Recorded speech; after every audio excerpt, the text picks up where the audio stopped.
কোদাল দিয়ে তুললে এটার মধ্যে বাদাম লাগাইছিলাম একটু জমিতে ওই ছিল বাদাম রে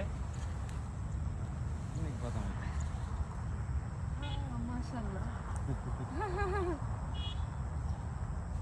নিয়ে যাই উল্টো তো গেল কাজ করলো না পায়ে দিয়ে গেল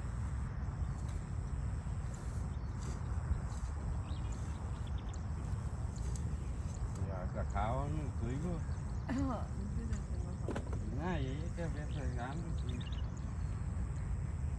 পেঁয়াজ আদা রসুন এগুলো আগামীতে লাগা মাল লাগে বাসায় এটা দেখতেছি পরীক্ষা করে কি কি ও হইতে পারবো আগামীতে আদা রসুন পেঁয়াজ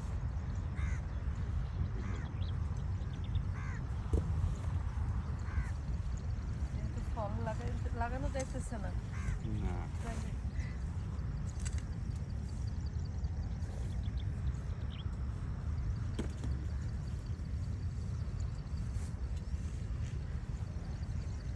বাদাম গাছ এখনো রয়েছে